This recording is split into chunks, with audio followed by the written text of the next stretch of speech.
किंतु प्रभु तांकु कहले जाओ, कारण से विजाति राजा और इस्राएल रो संतान मानक सम्मुख आंभर नाम बहन करने निमंते आंभर जड़े मनोनीत पात्र अटे। आंभर जड़े मनोनीत पात्र अटे। प्रभु पाउल को कहूवा विषय, पाउल जड़े प्रभुंकर मनोनीत पात्र अटंती। यही विषय हननिय नामक शिष्य जे कि दमेशक रोते आउ से स्थान जितेबले पाउल जे कि साउल नाम ख्यात आ जे कि ताड़ना करुले विश्वासी मानक आउ जेते जन प्रभु को विश्वास करुले से मानक बांधी आउ जेरूशलेम को आणुले आउ समस्त को ए प्रकार साउल प्राण नाशर कथा कही समस्त को भयभीत कराउले। तेबे प्रभु साउल को देखादेले। प्रभु जितेबले साउल को से दर्शन देले, अकस्मात आकाशरू गोटे आलोक तांको आड़े चमकी उठिला। से जीवा बाटरे से तले पड़गले आ भूमि रे पड़ जाई तांको प्रति से समय यही बाणी है, साउल हे साउल कहीं आंभ को ताड़ना करुअछ। सेतेबेले से कहले, प्रभु आपण किए? आ से कहले, जहाँ को तुम्हें ताड़ना करुअछ आंभे से जीसु। उठ नगर रे प्रवेश कर, आ तुमको कौन करने को हम ताहा कह। तापरे आमे देखू साउल जितेबले भूमि उठी आपण आखि फिटाइले किंतु सेतेबेले से किछि देखि पारले नहीं। तापरे से माने तांको हाथ धरी से नगर दामास्कस को घेनी गले। 3 दिन पर्यंत दृष्टिहीन हो रहिले। से किछि खाइले नहीं कि किछि पीले नहीं। आ से दामास्कस रे हननिय नामक जड़े शिष्य थिले। प्रभु तांको दर्शन दे कहले, हननिय। आउ प्रभु तांको कहले, उठ सड़क नामर पथ को जाई जिहुदार गृह रे तार्स नगर रे साउल नामक जड़े व्यक्तिर अनुसंधान कर, कारण देख से प्रार्थना करुअछि। आउ से जेपरी दृष्टि प्राप्त हुए एथि निमंते हननिय नामक जड़े लोक आसी ता उपरे हस्तार्पण करुअछि बोली से दर्शन पाई अछि। किंतु हननिय उत्तर देले, प्रभु जेरूशलेम रे आपणकर साधु मानक प्रति एही लोक जे केते उपद्रव करुअछि और केते उपद्रव करिअछि ताहा मु अनेकों ठारू एही लोक विषय रे सुनी अछि। आ सेही स्थान रे जेते लोक आपणक नाम रे प्रार्थना करंती से मानको बांधीबा निमंते से प्रधान याजक मानक पाखरु क्षमता पाई अछि। किंतु प्रभु तांको कहले, जाओ, कारण से विजाति राजा और इस्राएल रो संतान मानकर सम्मुख रे आंभर नाम बहन करने निमंते आंभर जड़े मनोनीत पात्र। जेणु आंभर नाम सकाशे ताहाकु जे केते दुख भोग करने को हम ताहा आंबे ताहाकु जणाइबा। प्रिय माने आमे जे कि साउल थिले ताहांको विषय रे आमे देखु।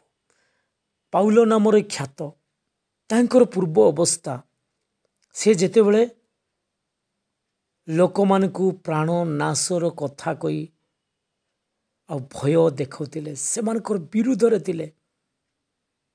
किंतु एमिति एक दिन आसिला से साउल परिवर्तित होई पाउल नाम रे ख्यात हेले। पुणी प्रभुंकर जड़े महान सेवक हेले। प्रभु से भली तांको कहले, मोहर मनोनीत पात्र, मु बाछिथिबा गोटे पात्र, से पात्र को मु व्यवहार करी, से पात्र को मु मोर उद्देश्य रे विनियोग करी। और से पात्र मोहर नाम सकाशे ताकू जे केते दुख भोग करने को हम से सब विषय मु ताहाको जणाई प्रस्तुत करी। हाँ प्रिय माने अनेक पात्र अच्छी आमे प्रभुंकर वाक्यर देखू। ଆଦରର ପାତ୍ର, ଅନାଦରର ପାତ୍ର। କିନ୍ତୁ ଯେ କି ଆପଣଙ୍କୁ ପରିଷ୍କାର କରିବ, ସେ ସମସ୍ତ ପାତ୍ର ଠାରୁ ଆପଣଙ୍କୁ ଯେତେବେଳେ ଅଲଗା କରିବ, ସେ ହିଁ କର୍ତ୍ତାଙ୍କ ନିମନ୍ତେ ଏକ ବ୍ୟବହାର ପାଇଁ ଉପଯୁକ୍ତ ଆଉ ସମସ୍ତ ଉତ୍ତମ କାର୍ଯ୍ୟ ନିମନ୍ତେ ପ୍ରସ୍ତୁତ ଏଭଳି ଏକ ସମାଦର ପାତ୍ର ହେବ ବୋଲି ଆମେ ପ୍ରଭୁଙ୍କର ବାକ୍ୟରେ ଦେଖୁ। ଯଦ୍ୟପି ଆମେ ପାତ୍ର ଦେଖୁ, ଗୋଟିଏ ଗୋଟିଏ ଘରେ ସୁନାର ପାତ୍ର, ରୂପାର ପାତ୍ର, କାଠର ପାତ୍ର, ମାଟିର ପାତ୍ର, ଏଭଳି ଅନେକ ପାତ୍ର ଥାଏ, କେତେକ ଅନାଦର ପାଇଁ, କେତେକ ସମାଦର ପାଇଁ। କିନ୍ତୁ ସେଇ ପାତ୍ରମାନଙ୍କ ମଧ୍ୟରୁ ଯଦି ଏଭଳି ପାତ୍ର ସମସ୍ତଙ୍କ ଠାରୁ ଆପଣଙ୍କୁ ପରିଷ୍କାର କରେ, ତାହେଲେ ସେ ପବିତ୍ରୀକୃତ, କର୍ତ୍ତାଙ୍କ ବ୍ୟବହାର ପାଇଁ ଉପଯୁକ୍ତ, ପୁଣି ସମସ୍ତ ଉତ୍ତମ କାର୍ଯ୍ୟ ନିମନ୍ତେ ପ୍ରସ୍ତୁତ ଏଭଳି ଏକ ସମାଦର ପାତ୍ର ହେବ। ହଁ ପ୍ରିୟମାନେ, ପବିତ୍ରୀକୃତ ଆଉ ପରିଷ୍କାର ଆବଶ୍ୟକ। ପ୍ରଭୁ ସେହି ପାତ୍ରକୁ ବ୍ୟବହାର କରନ୍ତି ଯେଉଁ ପାତ୍ର ବ୍ୟବହାର ଯୋଗ୍ୟ, ସମାଦର ପାତ୍ର, ସମସ୍ତ ଉତ୍ତମ କାର୍ଯ୍ୟ ନିମନ୍ତେ ତାହା ପରିଷ୍କାର ରହିବା ଦରକାର। ତେଣୁକରି ସେ ପବିତ୍ରୀକୃତ ହୋଇ ପବିତ୍ର ପରମେଶ୍ୱର ବା ପବିତ୍ର ପ୍ରଭୁଙ୍କର ସେବାରେ ବା କାର୍ଯ୍ୟରେ ଲାଗିପାରିବ। ପାଉଲ, ଯାହାକୁ ଆମେ ସାଉଲ କହୁ, ପ୍ରଥମରୁ ହିଁ ପ୍ରଭୁ ତାଙ୍କୁ ବ୍ୟବହାର କରିବା ନିମନ୍ତେ ପାତ୍ର ବୋଲି ନାମିତ କଲେ। ମୋହର ପାତ୍ର। ପ୍ରଭୁ ତାଙ୍କୁ ଶିଖେଇବେ, ସେଇ ପାତ୍ରକୁ ପରିଷ୍କାର ରଖିବେ। ଆଉ ସେଇ ପାତ୍ର କେତେ ଦୁଃଖ କଷ୍ଟ ସହିତ ବି ଯେ ସେବା ନିମନ୍ତେ ଆଉ ପ୍ରଭୁଙ୍କର ବ୍ୟବହାର ନିମନ୍ତେ ଏକ ପାତ୍ର ହେବ, ସମାଦରର ପାତ୍ର, ଉତ୍ତମ କାର୍ଯ୍ୟ ନିମନ୍ତେ ସବୁବେଳେ ପ୍ରସ୍ତୁତର ପାତ୍ର ହେବ। ଆଜି ଆମେ ପ୍ରତ୍ୟେକ ଗୋଟିଏ ଗୋଟିଏ ପାତ୍ର। ତେଣୁକରି ସବୁବେଳେ ଆମେ ବ୍ୟବହାର ଯୋଗ୍ୟ ହେବା ପାଇଁ ଚିନ୍ତା କରିବାର ଅଛି। ଆମେ ପ୍ରଭୁଙ୍କର ହସ୍ତରେ ସମର୍ପିତ ହେବାର ଅଛି। ଆଉ ଆମେ ପାତ୍ର ହୋଇଥିବାରୁ ପ୍ରଭୁ ଆମମାନଙ୍କୁ ବ୍ୟବହାର କରିବେ, ତାହାଙ୍କର ପାତ୍ର। ସେ ଆମମାନଙ୍କୁ ମନୋନୀତ କରିଛନ୍ତି। ସାଉଲଙ୍କୁ ବା ପାଉଲଙ୍କୁ ଯେମିତି କହିଲେ ମନୋନୀତ ପାତ୍ର ମୋହର, ସେହି ପ୍ରକାର ଆମମାନଙ୍କୁ ମଧ୍ୟ ପ୍ରଭୁ ଆହ୍ୱାନ କରିଛନ୍ତି, ମନୋନୀତ କରିଛନ୍ତି ତାଙ୍କ ନିକଟକୁ। ଆଉ ଆମେ ବି ତାହାଙ୍କର ବ୍ୟବହାର ଯୋଗ୍ୟ ପାତ୍ର। କିନ୍ତୁ ପ୍ରଭୁଙ୍କର ବ୍ୟବହାର ଯୋଗ୍ୟ ପାତ୍ର ସବୁବେଳେ ପବିତ୍ରୀକୃତ ଥିବାର ଅଛି, ପରିଷ୍କାର ଥିବାର ଅଛି। ଆମେ ସାଧାରଣ ଭାବେ ବ୍ୟବହାର କରିଥାଉ ପରିଷ୍କାର ପାତ୍ରକୁ। ଯେଉଁ ପାତ୍ର ମଳିନ, ଯେଉଁ ପାତ୍ର କଦର୍ଯ୍ୟ ବା ଯେଉଁ ପାତ୍ରରେ କିଛି ମଳିନ ଅଛି, ଅଶୁଚିତା ବିଷୟ ଅଛି, ସେହି ପାତ୍ରକୁ ଆମେ କେବେ ବି ବ୍ୟବହାର କରିନଥାଉ। ସେହି ପ୍ରକାର ପବିତ୍ର ପ୍ରଭୁଙ୍କର ବ୍ୟବହାର ପାଇଁ ପବିତ୍ର ପରିଷ୍କାର ପାତ୍ରର ଆବଶ୍ୟକ। ପ୍ରତ୍ୟେକ ବିଶ୍ୱାସୀମାନେ ଏ ବିଷୟ ଆମେ ଚିନ୍ତା କରିବାର ଅଛି। ତାହାଙ୍କର ଉଦ୍ଦେଶ୍ୟରେ, ତାହାଙ୍କର ନିମନ୍ତେ ଯଦି ଉତ୍ତମ କାର୍ଯ୍ୟ ପାଇଁ ପ୍ରସ୍ତୁତ ହେବା, ଆଉ ସେ ପବିତ୍ର ପରମେଶ୍ୱରଙ୍କର ନିମନ୍ତେ କିଛି ଯଦି ବିନିଯୋଗ ବା ନିଜକୁ ପବିତ୍ର କରିବା, ପରିଷ୍କାର ରଖିବା, କଥାରେ, କ୍ରିୟାରେ, କର୍ମରେ, କାର୍ଯ୍ୟରେ, ଆମଙ୍କର ଜୀବନରେ ସବୁବେଳେ ସିଦ୍ଧ, ଶୁଦ୍ଧ, ପବିତ୍ର, ସୂଚି ଅନ୍ତଃକରଣ ଏହି ପ୍ରକାର ଭାବେ ନିଜକୁ ମାର୍ଜିତ କରି, ନିଜକୁ ପରୀକ୍ଷିତ କରି ସବୁବେଳେ ଏହାକୁ ମେଣ୍ଟେନ୍ କରିବାକୁ ପଡ଼ିବ। ତେବେ ପ୍ରଭୁ ସେହି ପାତ୍ରକୁ ବ୍ୟବହାର କରିବେ। ତେଣୁକରି ଆମେ ପ୍ରଭୁଙ୍କର ବ୍ୟବହାର ଯୋଗ୍ୟ ପାତ୍ର ହେବା। ଅନେକ ସମୟରେ ଆମମାନେ ବିଗିଡ଼ି ଯାଉଛୁ। ଅନେକ ସମୟରେ ଆମମାନେ ପାତ୍ର, କିନ୍ତୁ ଆମମାନେ ଅନେକ ସମୟରେ ବ୍ୟବହାର ହୋଇପାରୁନାହୁଁ। କିନ୍ତୁ ଆମେ ଚିନ୍ତା କରିବା ନାହିଁ, ପ୍ରଭୁ ଯଦି ଆମମାନଙ୍କୁ ସେ ଯଦି ବ୍ୟବହାର କରିବା ପାଇଁ ଚାହାନ୍ତି, ଆଉ ସେ କେବେ ବି ଆମମାନଙ୍କୁ ବ୍ୟବହାର ନ କରିବା, ଆମେ ବ୍ୟବହାର ନ ହେଇ ଆମେ ରହିପାରିବେ ନାହିଁ। କିନ୍ତୁ କେତୋଟି ବିଷୟ ସବୁବେଳେ ଆମେ ଅନୁଭବ କରିବାର ଅଛି। ଯେମିତିକି ଜିର୍ମିୟାକୁ ସେ କହିଲେ, ତୁମେ ଯାଅ, ତୁମକୁ ମୁଁ ମୋର ବାକ୍ୟ ଶୁଣାଇବି। ତୁମେ କୁମ୍ଭକାର ଗୃହକୁ ଯାଅ, ଆଉ ଦେଖିବ ସେଇଠି କୁମ୍ଭକାର ଗୃହରେ ସେ ପାତ୍ର ଗଢ଼ୁଥିବ। ଆଉ ପ୍ରଭୁଙ୍କର ଦାସ ଜିର୍ମିୟା ବି ଗଲେ, ସେଇଟା ଦେଖିଲେ।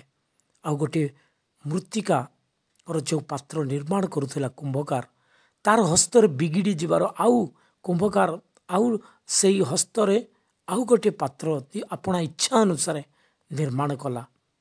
तापर सदाप्रभुଙ୍କର वाक्य तांको निकट को उपस्थित होला और सदाप्रभु कहले देख आम्भे कि यही कुंभकार परि तुम प्रति कर न पारू तेबे तुम्हें शुण जेपरी मृत्तिका कुंभकार हस्तरे सेपरी तुम्हें माने आम हस्तरे माने आम मान को से गढ़ा प्रभु निर्माण करवा प्रभु तेणु आम अनेक समय बिगिड़ी जावा कि अवहेला करवा तथापि आम अनुभव करवा प्रभुंर हस्तरे आम अच्छु प्रभु आम को गढ़े से कहले तुम माने मोर हस्तरे। हाँ प्रिय माने अनेक समय आम माने भूली जाता निमंते विनियोग होगापाई व्यवहार होगापाई किंतु आम माने विनियोग हवा तो आम माने तांको निमंते व्यवहार हवा तांकर उद्देश्य प्रभु आमन के व्यवहार करेंगे। यही वाक्य शुणी समस्त को धन्यवाद। जदि भल लगिला लाइक करंतु शेयर करंतु पुणी नूतन भावे ताल सब्सक्राइब करंतु। जदि प्रभु जीसु ख्रीष्ट को ए पर्यंत निजर व्यक्तिगत उद्धारकर्ता बोली विश्वास करना कि हृदय ग्रहण करना प्रभु जीसु ख्रीष्ट को विश्वास करंतु निजर व्यक्तिगत उद्धारकर्ता परित्राणकारी परमेश्वर बोली कारण से जगत रे मनुष्य रूप में आसी मृत्युवरण कले मरिकी 3 दिन पर उठिले से जीवित प्रभु तांको छड़ा काटारे परित्राण नहीं से ही एकमात्र प्रभु जे कि पाप क्षमाकारी तेणुक ये विषय को गुरुत्वपूर्ण भाव नियंतु आ प्रभु जीसु ख्रीष्ट को विश्वास करी प्रभु को निज हृदय स्थान दे यही भली वाक्य जानी वाक्य शुणी प्रभुंकर मनोनीत पात्र भावे निजको परिगणित करी व्यवहार करी प्रभु को निमंते आग को बढ़ंतु। प्रभु आपन को बहुल परिमाण आशीर्वाद करेंगे अनुग्रह करेंगे। शुणी धन्यवाद।